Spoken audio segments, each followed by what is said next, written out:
বিসমিল্লাহির রহমানির রহিম। আসসালামু আলাইকুম। সম্মানিত দর্শক ভাই বোনেরা, আপনারা দেখতে পাচ্ছেন আমার সামনে ভিডিওতে দেখা যাচ্ছে একটা মসজিদ, পাশে একটা মাজার। এই মসজিদটি চালা মোকামতলা, এটা চালা মোকামতলা বগুড়া জেলার নন্দীগ্রাম উপজেলার ৩ নম্বর ভাটরা ইউনিয়নের চালা নামক স্থানে অবস্থিত। এই মাজারকে কেন্দ্র করে এখানে এই মসজিদটি স্থাপিত হয়েছে।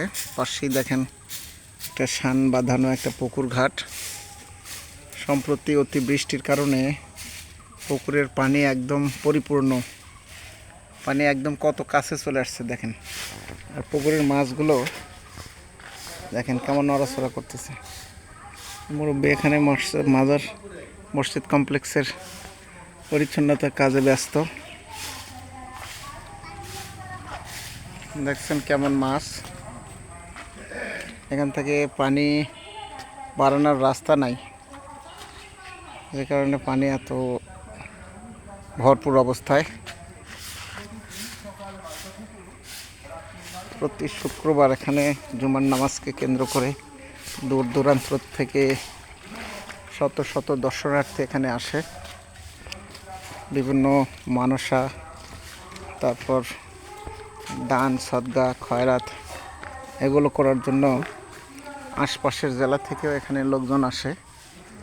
এটা হচ্ছে মহিলাদের নামাজের স্থান, ওইটা হচ্ছে অজুখানা।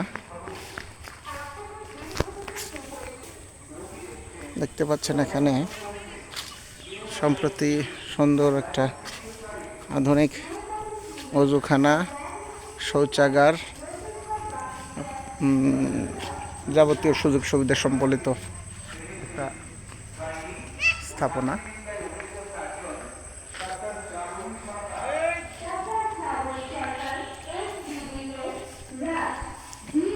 চালা আউলিয়া মাজার কমপ্লেক্স এটা। এখানে কয়েকজন আউলিয়া ওদের সামনের ওই কবরস্থানে শায়িত আছেন। ওনাদেরকে কেন্দ্র করে এখানে প্রতিদিন, বিশেষ করে শুক্রবারে শত শত লোক এখানে নামাজ আদায় করতে আসে। তাদের মনস্কা পূর্ণ করার জন্য দান সদকা খয়রাত এগুলো নিয়ে আসে। আসসালামু আলাইকুম। ওয়ালাইকুম সালাম। তোমার নাম কি? ফাহিম ইসলাম। তোমার বাড়ি এখানে? আমার বাড়ি ভাগবাজার। কোন ক্লাসে পড়ো? ক্লাস 8-এ।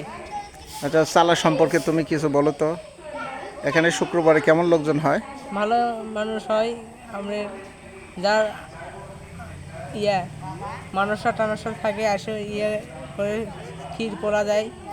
ও মানে বিভিন্ন সিন্নি সালাদ। হ্যাঁ, সিন্নি সালাদ দেওয়া হয়, নামাজ পড়ে। এখানে হাঁস মুরগি রাখার ব্যবস্থা। হাঁস মুরগি রাখার অনেকে হাঁস মুরগি গরু ছাগল এগুলো দান করে, তাই না? এখানে এসে নামাজ পড়ে, সবার জন্য দোয়া করে। এটা হলো চালা মাজার। আর এখানে অলিরা শুয়ে আছে, তাই না? আল্লাহর অলিরা। অনেক দূর দূরান্ত থেকে মানুষজন এখানে আসে। অনেক দূর দূরান্ত থেকে মানুষজন। তো এখানে তোমার জানা মতে কতদিন আগে থেকে এখানে এইভাবে নামাজ হয়? বহুত বছর আগে থেকে। অনেক আগে থেকে, তাই না? মানে তোমার বাপ দাদারাও এরকম দেখে আসতেছে, তাই না? যাই হোক, চালার ইতিহাস সম্পর্কে ছোট ভাইয়ের কাছ থেকে কিছু জানলাম। আপনারা যদি মনে চায় এখানে নামাজ আদায় করবেন তাহলে আসতে পারেন। এখানে আসতে হলে প্রথমে আগে বগুড়ার নন্দীগ্রাম উপজেলায় আসতে হবে। উপজেলা থেকে কালীগঞ্জ গামী গাড়িগুলোতে উঠতে হবে। তারপর এখানে ভাগবাজার নামক স্থানে এসে নামতে হবে। ভাগবাজার থেকে 5-10 টাকা দিলেই ভ্যানে করে আপনারা চালায় আসতে পারবেন। তো সকলকে ধন্যবাদ, ভালো থাকবেন। এখানকার ব্যবস্থাপনা খুব ভালো, সুন্দর। এখানে আসলে আপনার মন ভরে যাবে, আপনার মনের আশা পূর্ণ হবে আশা করি। ভালো থাকবেন। আসসালামু আলাইকুম।